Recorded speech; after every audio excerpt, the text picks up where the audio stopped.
दोस्तों नमस्कार। स्वागत है आप सभी का MGV study point YouTube channel में। तो दोस्तों मिक्स क्वेश्चन सीरीज नंबर 27 लेकर के उपस्थित है और आज की ये हमारी 27 नंबर सीरीज है जीके की, जिसमें MCQ टाइप के टोटल 10 क्वेश्चन है और ये 10 क्वेश्चन UPPCL JMRC रीट और टेट एग्जाम के लिए बेस्ट मोस्ट इम्पोर्टेंट क्वेश्चन है। तो बने रहे इस वीडियो के साथ में, लास्ट तक लाइक शेयर करते रहें और अभी तक अपने यूट्यूब चैनल को सब्सक्राइब नहीं किया है तो ज़रूर सब्सक्राइब भी करें और अपने फ्रेंड्स को भी फॉरवर्ड करें। तो ये जो सीरीज है GK MCQ type total 10 question, ये ऑनलाइन जो टेस्ट लिया गया था उसका सॉल्व्ड पार्ट है। उसको टोटल क्वेश्चन को एक्सप्लेन किया गया है, तो आप ज़रूर टेस्ट सीरीज भी जारी कर सकते हैं। तो करते हैं बात क्वेश्चन की, तो चलते हैं बात कर लेते हैं आज के हमारे क्वेश्चन की। तो चलते हैं बात करते हैं ये जीके ऑनलाइन टेस्ट विद एंस, जो कि हमारे पास ये PDF है। तो इसमें हम बात करेंगे क्वेश्चन फर्स्ट की। क्वेश्चन फर्स्ट में संत निम्बारक जी किस भक्ति के प्रचारक थे? तो यहाँ पे पूछा जा रहा है कि संत निम्बारक जी किस भक्ति के प्रचारक थे। तो यहाँ पे हमारा ऑप्शन बनता है उपरोक्त सभी। उपरोक्त सभी निम्बारक संप्रदाय, सनकादि संप्रदाय और हंस संप्रदाय, तीनों संप्रदाय के ये प्रचारक थे। राजस्थान में इस संप्रदाय की स्थापना का श्रेय भगवान श्री परशुराम जी को दिया जाता है और निम्बारक संप्रदाय की प्रधान पीठ सलेमाबाद, किशनगढ़, अजमेर में है। और यहाँ पे राधा अष्टमी को प्रतिवर्ष भाद्रपद शुक्ल अष्टमी को किशनगढ़ ये सलेमाबाद में मेला लगता है निम्बारक संप्रदाय का। और इसकी दूसरी पीठ उदयपुर में है। इस संप्रदाय के जो सबसे अधिक यानी राधा कृष्ण के युगल के रूप में पूजा की जाती है। भगवान कृष्ण और राधा की एक साथ यानी जोड़े के साथ प्रतिमा की पूजा की जाती है।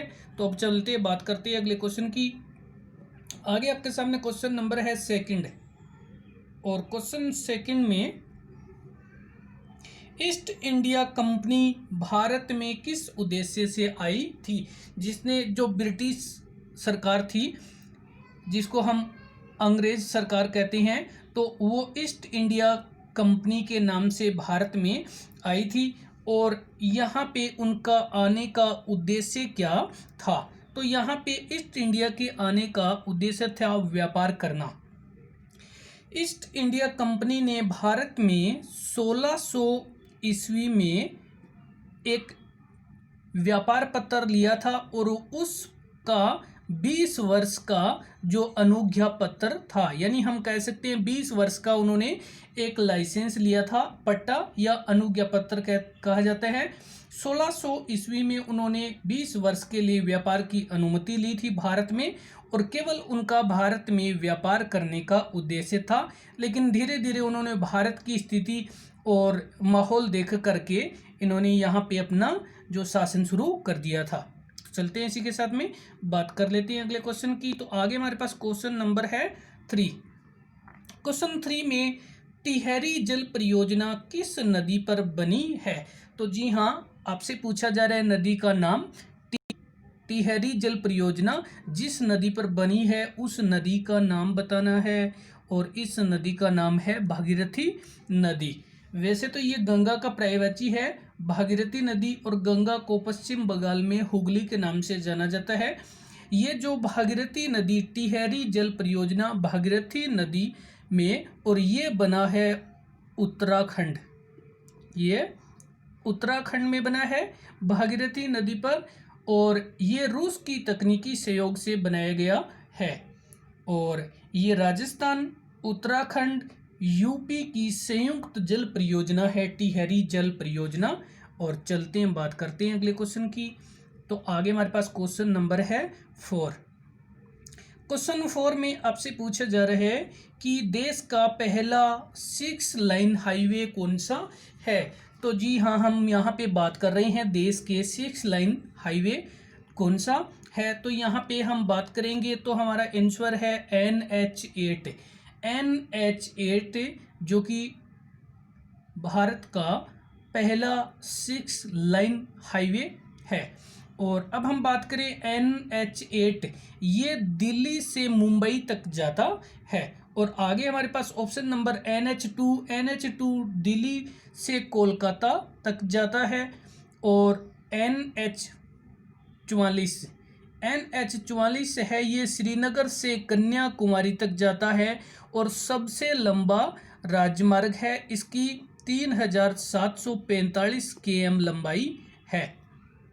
और इसी के साथ में हम बात करेंगे कि NH118 जो सबसे छोटा है और इसकी जो लंबाई है वो 5 किलोमीटर है।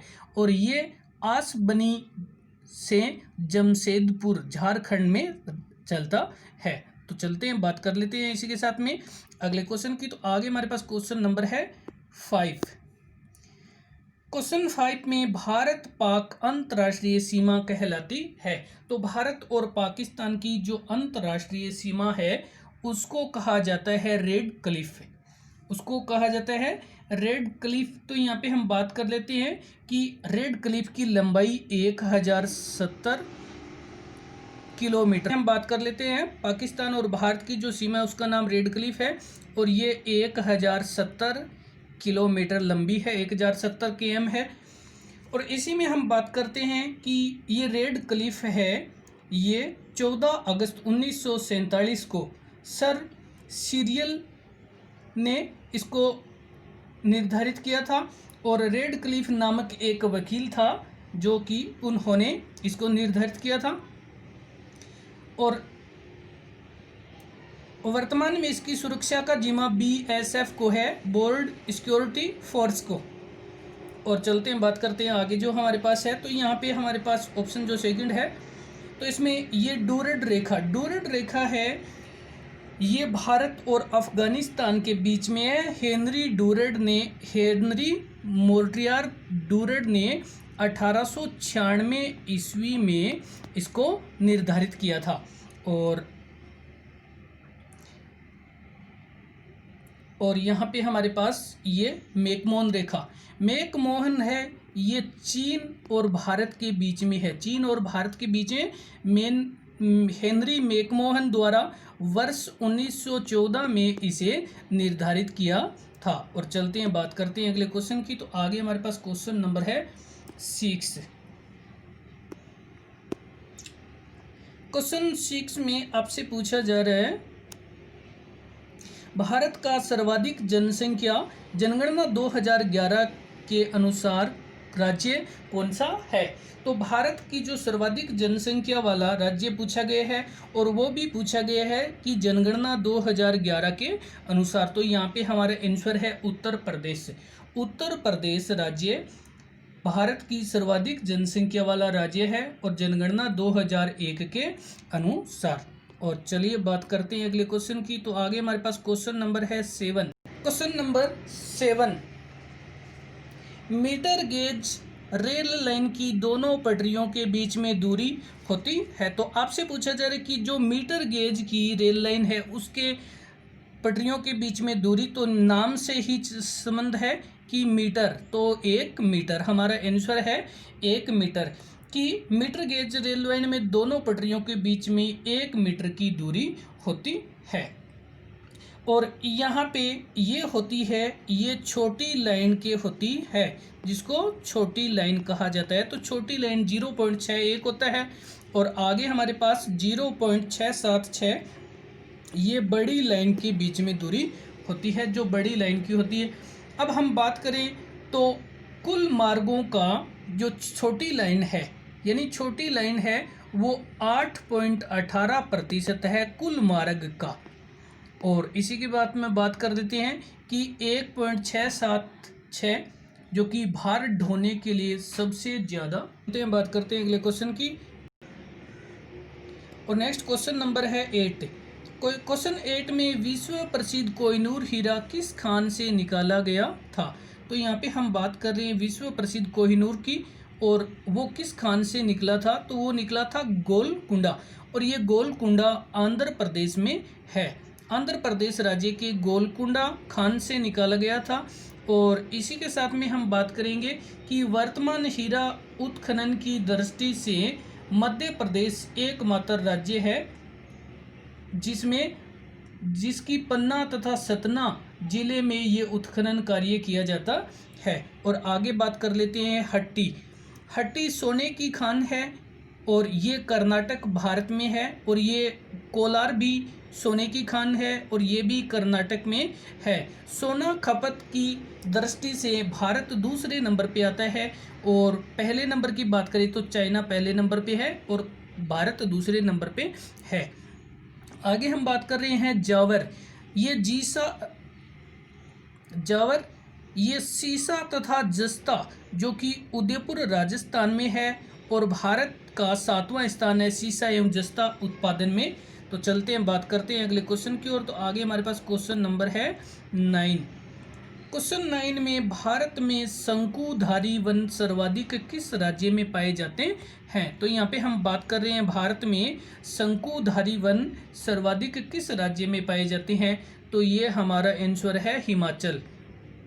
हिमाचल राज्य में शंकुधारी वन सर्वाधिक पाए जाते हैं। और चलते हैं बात कर लेते हैं अगले क्वेश्चन की ओर। तो आगे हमारे पास क्वेश्चन नंबर है 10।